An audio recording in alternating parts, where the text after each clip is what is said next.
Kali ini saya akan menyuguhkan video debat kristologi Islam dan Kristen antara saya Sugi Kristologi dengan Luba N. Nababan.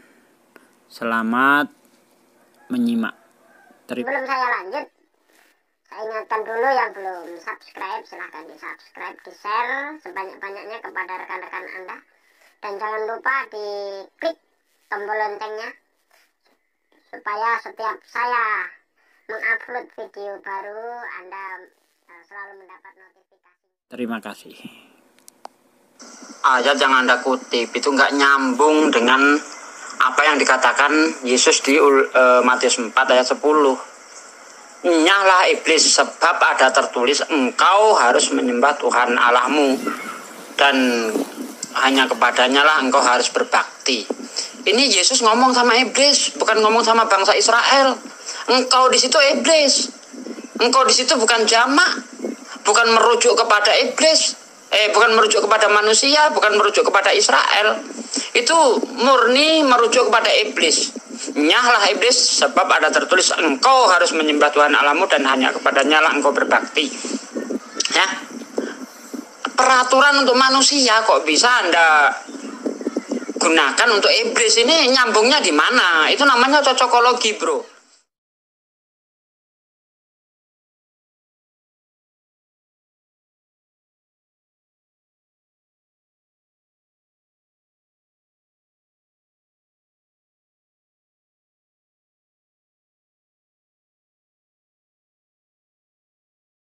Coba Anda baca dari ayat 1 itu.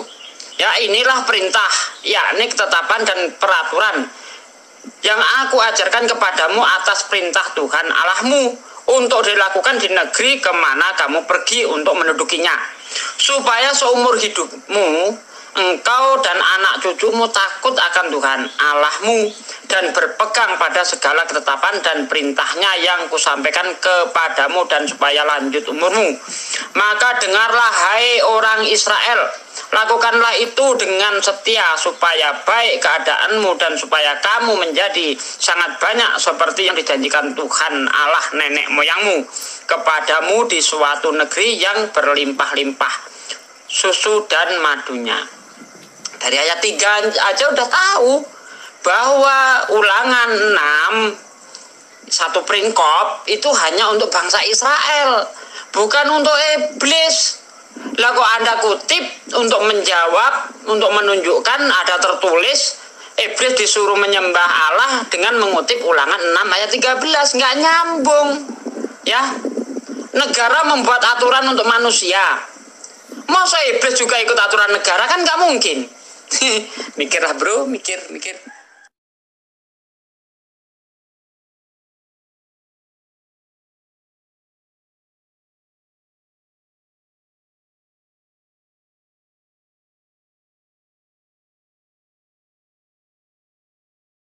Iblis berkata kepada Yesus, semuanya itu akan kuberikan kepadamu jika engkau sujud menyembah kepada aku. Maka berkatalah Yesus kepadanya. Artinya Yesus berkata kepada iblis yang mencobai dia, enyahlah iblis, sebab ada tertulis. Artinya Yesus dalam menjawab iblis, Yesus mengutip kitab Ulangan pasal 6 ayat Ulangan pasal 6 sebagaimana yang saya tuliskan di atas. Jadi Ulangan pasal 6 ayat 13. Yesus mengutip Ulangan pasal 6 ayat 13, di mana di sana dikatakan engkau harus menyembah Tuhan Allahmu. Di sini memakai kata Tuhan. Sebenarnya di dalam Ulangan itu memakai kata Yahweh. Jadi sebenarnya di sini ada kata Tuhan Allahmu dan hanya kepada Dia sajalah engkau harus berbakti. Artinya Yesus mau mengatakan kepada iblis, engkau tidak layak disembah dan tidak boleh menyembah kepada engkau iblis. Saya hanya boleh menyembah kepada Tuhan Allah yang tertulis di dalam kitab Ulangan pasal 6. Jadi di sini kita harus memahami bahwa ini sebuah dialog antara iblis dengan Yesus, di mana iblis sebagai pencoba dan Yesus sebagai yang dicobai. Dan Yesus menjawab, mematahkan setiap pencobaan iblis dengan mengutip firman Tuhan yang tertulis di dalam kitab Taurat, kitab yang diyakini oleh Yesus dan seluruh bangsa Israel sebagai kebenaran mutlak untuk dipegang, untuk dilakukan. Jadi di sini ada cara pikir kita yang berbeda. Sebab Bapak tidak mengerti apa bedanya kutipan. Ayat ini kan jelas dikutip. Engkau harus menyembah Tuhan Allahmu. Di dalam kitab perjanjian lama dikatakan engkau harus menyembah Yahweh Elohim, dan hanya kepada dia sajalah engkau berbakti. Maka dikatakan ayat berikut, lalu iblis meninggalkan dia, dan lihatlah malaikat-malaikat datang melayani Yesus. Intinya di sini bahwa Yesus mengutip firman Tuhan yang tertulis di dalam kitab Taurat, di mana kitab Taurat sudah ada pada zaman Yesus, bahkan sudah ada sejak zaman Musa. Demikian penjelasan yang paling mantap. Pakai VN gini lebih mantap bro ya. Jadi begini bro, di Matius 4 ayat 10 itu kan Yesus ngomong langsung sama iblis.